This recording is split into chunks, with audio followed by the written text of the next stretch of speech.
Bismillahirrahmanirrahim. Kita melihat orang lain mendapatkan banyak nikmat, sedangkan kita enggak. Kita ngerasa kayak orang yang paling dicurangin dalam hidup oleh Allah Subhanahu wa taala. Kita ngerasa kayaknya orang yang paling sengsara di antara semua manusia. Ketika kita membandingkan hidup kita dengan hidup orang lain. Kalau kita pernah ngerasa kayak gitu, gara-gara kita sedang diuji oleh Allah dengan satu masalah, pasti kita berarti belum mengenal Allah Subhanahu wa taala. Ada orang yang diuji mungkin dengan ujian fisik. Dan kadang-kadang itu bukan ujian sebetulnya. Dia aja yang tidak mampu bersyukur atas nikmat fisik yang Allah berikan. Dia ngerasa warna kulitnya adalah ujian. Kayak saya gitu. Alhamdulillah ini mah bukan hitam, eksotis. Ada orang yang ngerasa jenis rambutnya adalah ujian. Ada orang yang ngerasa tinggi badannya adalah ujian. Ada orang yang ngerasa bentuk hidungnya adalah ujian. Ada orang yang ngerasa gemuk dan kurusnya adalah ujian. Ada orang yang bahkan ngerasa nasab keturunan adalah ujian. Sehingga bagi dia menjadi orang yang paling tidak beruntung karena diberikan fisik yang menurut dia tidak ideal. Ini pasti orang gak kenal Allah Subhanahu wa ta'ala.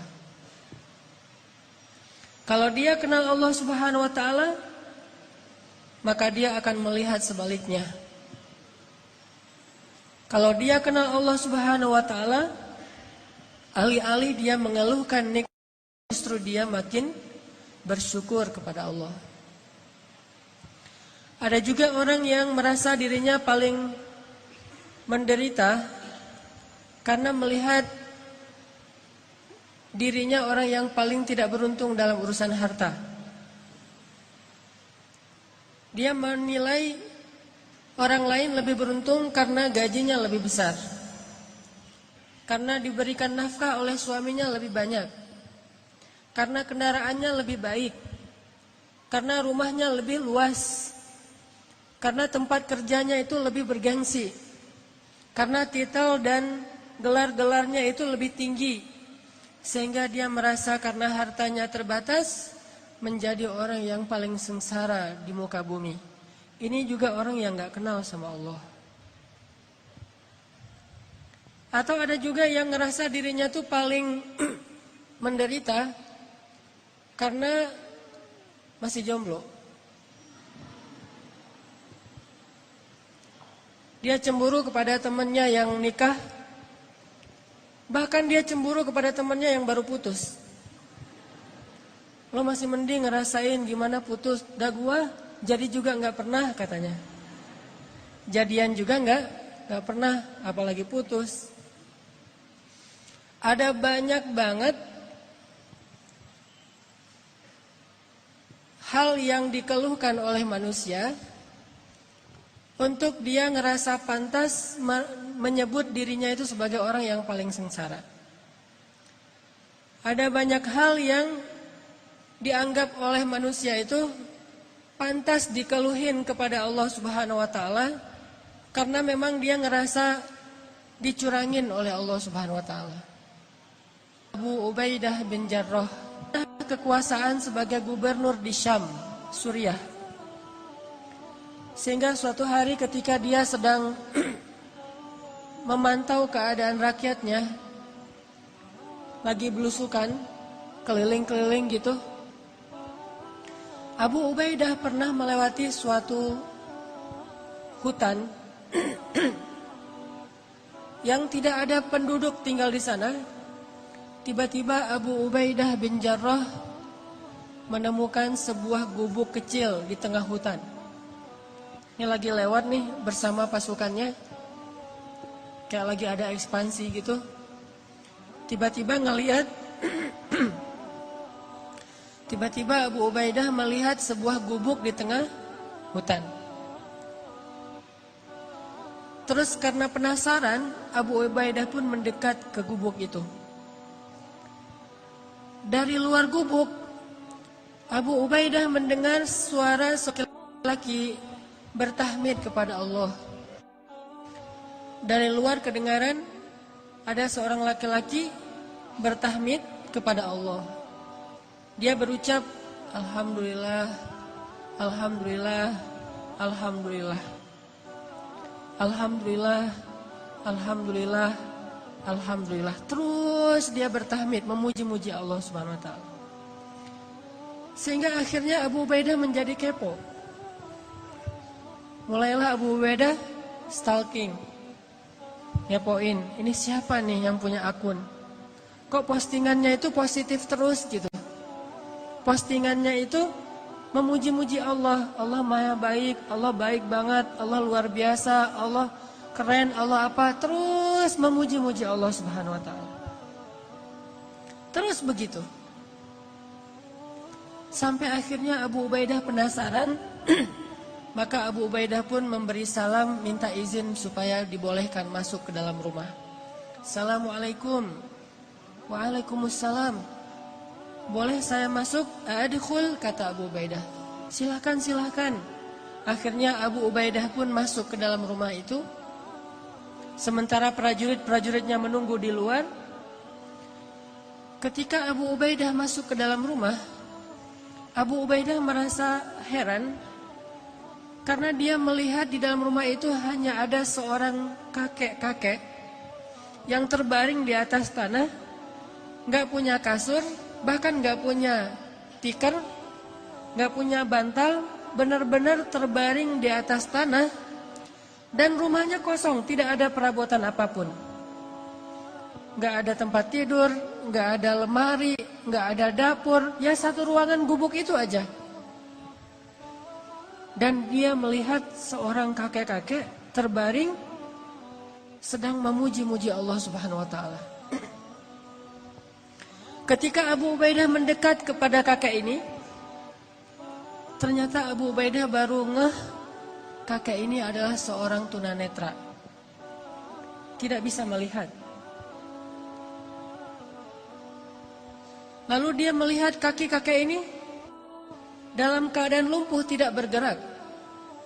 Usianya sudah sangat tua, matanya buta, tubuhnya lumpuh. Yang bergerak dari tubuhnya cuma bibir saja, sambil berucap, Alhamdulillah, Alhamdulillah, Alhamdulillah. Abu Ubaidah pun duduk di sisi kakek ini, kemudian Abu Ubaidah bertanya, Ya Abdullah, Ya Syekh, Kek, dengan siapa kakek tinggal di sini? Kakek itu menjawab, saya tinggal di sini dengan anak saya. Tadinya saya punya keluarga besar. Saya punya istri, punya beberapa orang anak. Tapi istri saya sudah meninggal, anak-anak saya sudah meninggal, cuma tinggal satu orang. Terus kakek kenapa tidur di sini? Kata kakek itu, saya lumpuh dan saya tidak bisa melihat. Tapi Allah maha baik, kata kakek ini. Abu Ubaidah makin penasaran. Orang miskin, sebatang kara, lumpuh, udah tua, nggak bisa ngelihat, nggak punya siapa-siapa kecuali anaknya satu-satunya. Abu Ubaidah bertanya, Kek, saya dengar dari tadi kakek itu terus memuji Allah. Dari sejak saya di luar rumah, saya dengar kakek ini terus memuji Allah. Alhamdulillah, Alhamdulillah, Alhamdulillah. Tapi saya perhatikan, sepertinya kakek ini tidak punya kehidupan yang layak. Rumahnya gubuk, di dalam rumah nggak ada apa-apa, kakek sakit-sakitan, nggak punya keluarga. Saya penasaran, apa yang kakek syukuri kepada Allah sehingga kakek tidak berhenti mengucapkan Alhamdulillah. perasaan nikmatnya kayak gini-gini aja nih. Terus apa yang kakek syukuri? Kakek ini tersenyum. Kemudian kakek ini mengatakan, wahai Tuan, ada 2 nikmat yang diberikan Allah kepada saya, dan itu lebih saya cintai daripada dunia dan seisinya. Yang nikmat ini tidak diberikan kecuali kepada orang-orang yang Allah cintai saja. Ada 2 nikmat yang diberikan Allah kepada saya, yang nikmat ini khusus hanya diberikan oleh Allah kepada hamba-hamba yang Allah cintai. Dan 2 nikmat ini lebih saya sukai daripada dunia dan seisinya. Lebih saya sukai daripada keluarga, lebih saya sukai daripada harta, lebih saya sukai daripada jabatan, lebih saya sukai daripada kesehatan fisik. Karena 2 nikmat ini hanya Allah berikan kepada orang yang Allah cintai. Akhirnya Abu Ubaidah bertanya, ya Syekh, Kek, apa 2 nikmat yang Allah berikan kepada kakek yang tidak diberikan kepada sembarangan orang, hanya diberikan kepada orang-orang yang Allah cintai? Kakek ini menjawab, 2 nikmat itu adalah qalban syakiran wa lisanan dzakiran. 2 nikmat yang diberikan Allah hanya kepada orang yang Allah cintai adalah nikmat hati yang selalu mampu bersyukur dan nikmat lisan yang selalu mampu berzikir. Makanya kakek ini mengatakan, saya mendapatkan 2 nikmat yang Allah tidak berikan kepada siapapun kecuali kepada kekasihnya, yaitu nikmat qalban syakiran. Saya selalu bersyukur, saya selalu merasa bahagia, saya selalu merasa cukup. Walisanan dzakiran, dan lisan saya dibimbing dengan hati yang bersyukur itu untuk selalu berzikir, memuji Allah Subhanahu wa taala. Sedangkan hati yang tidak bersyukur akan membimbing lisannya untuk mengeluh, akan membimbing lisannya untuk mengutuk, akan membimbing lisannya untuk menyalahkan